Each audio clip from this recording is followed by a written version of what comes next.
नमस्कार, आप देख रहे हैं न्यूज प्लस 21। मैं हूं आपके साथ प्रियांशा लाजरस।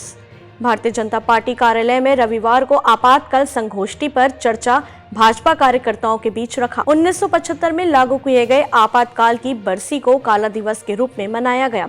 जी हां, मुख्य वक्ता के रूप में पुरेंद्र सिन्हा, संघ कार्यवाहक दुर्ग जिला भाजपा अध्यक्ष अनिल और आपातकाल कार्यक्रम प्रभारी देव कुमारी चंद्रवंशी की उपस्थिति में पूजा अर्चना कर कार्यक्रम प्रारंभ किया।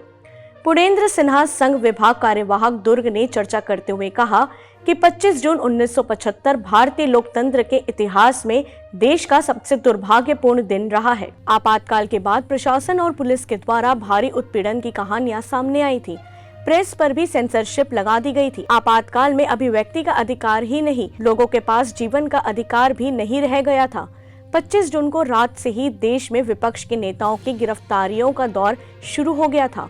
गिरफ्तारी के नाम जयप्रकाश नारायण, लाल कृष्ण आडवाणी, अटल बिहारी वाजपेयी, जॉर्ज फर्नांडिस आदि बड़े नेताओं को जेल में डाल दिया गया था। आपातकाल की घोषणा जब पूरे देश में की गई थी, तब कबीरधाम जिले के 4 लोगों ने मुख्य रूप से इसका विरोध किया। उनमें से एक है श्री हरीश लूनिया।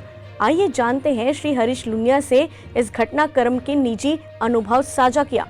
आपातकाल पर चर्चा में विशेष रूप से भाजपा के वरिष्ठ नेता व कार्यकर्ता शामिल रहे।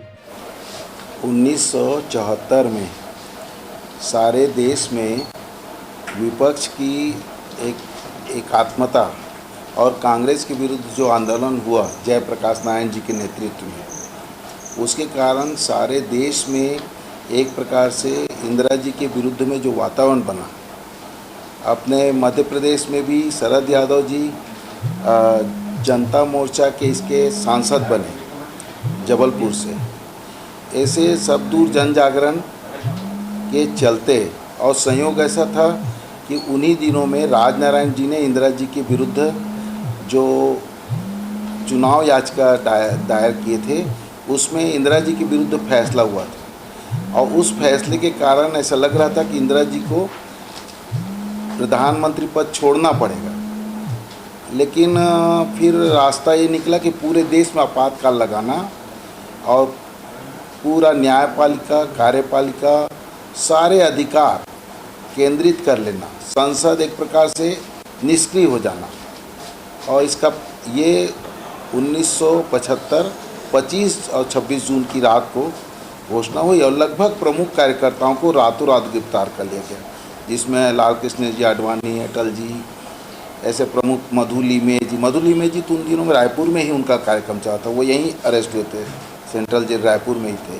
सर, आपातकाल के विरोध में आज पूरे देश भर में भारतीय जनता पार्टी उसे काला दिवस के रूप में मना रहे हैं। हमारे जो ब्यूरो चीफ हैं डॉक्टर मिर्जा, उन्होंने बताया कि आपातकाल के समय आप उसके चश्मदीद गवाह हैं, आपने उसका जमकर विरोध किया था। सर, आपसे एक जानना चाहेंगे आपके अनुभव के बारे में, लोगों को उससे एक शिक्षा मिले। वास्तव में क्या है, ये आपातकाल एक प्रकार से उन दिनों में कम्युनिज्म शासन का एक जो बोलबाला था, उसका ट्रायल भारत में करने की कोशिश थी। और कम्युनिस्टों का इंदिरा जी के ऊपर प्रभाव उन दिनों में 71 के चुनाव के बाद इंदिरा जी दिनों दिन कमज़ोर होते जा रही थी और बैकडोर से कम्युनिस्ट उन पर हावी होते जा रहे थे। और इसलिए उन्होंने आपातकाल लगाकर एक प्रकार प्रजातंत्र की हत्या की थी। और जितने राजनीतिक मतभेद वाले प्रमुख कार्यकर्ता हैं, जिनके देशभक्ति पे, समाज सेवा पे किसी को कोई शंका होने की बात नहीं है, लाल कृष्ण आडवाणी जी, अटल बिहारी वाजपेयी जी, बाला साहब देवरस जी, मधु लीमे, जॉर्ज फर्नांडिस, ऐसे लोगों को उन्होंने यानी एक प्रकार से देश के लिए खतरा बताकर अरेस्ट किए थे। ऐसे संख्या 50,000 से ऊपर लोगों की। और ऐसे इसका पूरा देश इस आपातकाल को स्वीकार कर ले, पूरा प्रजातांत्रिक मूल्यों का खनन हो जाए, सारे प्रेस को बंद कर दिया जाए, सारे उसमें सेंसरशिप बिठा दिया जाए, ये इस देश के लिए एक बड़ी चुनौतीपूर्ण समय था और पहला अवसर था। आज़ादी के बाद ये पहला अवसर था कि कोई तानाशाह भारत के ऊपर राज्य कर सकता है कि नहीं कर सकता है, लेकिन राष्ट्रीय स्वयंसेवक संघ और जितने राष्ट्रवादी शक्तियाँ थी, प्रमुख राजनीतिक दल थे, सामाजिक विचारक थे, यहाँ तक विनोबा भावे जी के अनुयायी भी, विनोबा भावे जी ने भी उस वक्त कहा था यह आपातकाल गलत है, और इसलिए सारे लोगों ने इसका विरोध किया। हम लोग कवर्धा से 4 कार्यकर्ता गए थे, हरीश यादव जी और जो मटपारा में रहते थे, और श्री जगदीश सोनी जी, श्री रमेश सोनी जी और मैं हरीश लूनिया, ऐसे हम लोग सब यहाँ से 1 तारीख को हम लोग दुर्ग गए थे। वहाँ दुर्ग में राजनांदगांव के, दुर्ग के और कवर्धा के, ये सब हम लोग 13 कार्यकर्ता वहाँ पे सत्याग्रह किए 1 तारीख को, और 2 तारीख को हमको दुर्ग से रायपुर सेंट्रल जेल में शिफ्ट किया गया था, जहां हम लोग लगभग 9 महीने, मतलब 1 जनवरी से 30 सितंबर तक सेंट्रल जेल रायपुर में रहे। हमारे ऊपर मीसा लगा, लेकिन मीसा 1 महीने में कंफर्म होना रहता है, लेकिन वो कंफर्म नहीं होने के कारण फिर DIR में हमारे ऊपर 2 बार केस चले। DIR भी चलता था, 151 भी चलता था, और 30 सितंबर को हमको बाइज्जत कोर्ट ने बरी किया। बरी करने के बाद फिर हम लोग आए, लेकिन तब भी हम यहाँ पे शांत नहीं बैठे। हमारे आंदोलन, बैठकें, देश में क्या चल रहा है, किस प्रकार से करना है, और जैसे ही चुनाव आया सारे कार्यकर्ता एक साथ जो जैसे था। मुझे याद है कि यहाँ पे जब चुनाव लोकसभा का चालू हुआ तो कार्यकर्ता 1 जून दिन भर चंदा मांगते थे, 400-300 हुआ, टेम्पो किराया में लेके जो बाजार है बस उतना ही जाना।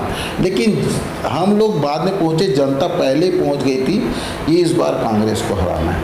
हर कोई जिसका जो माध्यम था वो अपने माध्यम का, संपर्क माध्यमों का, रिश्तेदार का हर प्रकार से उपयोग करके इस सरकार को हटाना है, फिर से प्रजातंत्र वापस लाना है। अटल बिहारी वाजपेयी जी ने भरे संसद में कहा था कि सरकारें आएंगी जाएंगी, पार्टियां बनेंगी बिगड़ेंगी, लेकिन ये देश रहना चाहिए, देश का लोकतंत्र रहना चाहिए। आपकी इसमें क्या दृष्टिकोण है सर, आप कितने सहमत हैं? मेरे जीवन का अनुभव है कि जब कोई राष्ट्रीय चुनौती आती है तो पूरा देश खड़ा होता है, चाहे वो क्रिकेट हो, चाहे वो राम जन्मभूमि का आंदोलन हो, चाहे वो धारा 370 की बात हो, पूरा देश एक साथ खड़ा होता है। यही राष्ट्रीय एकात्मता है। डॉक्टर मिर्जा के साथ स्वाति चंद्रवंशी की रिपोर्ट। ऐसी ही जानकारियों के लिए देखते रहिए News Plus 21, आपके हक की बात।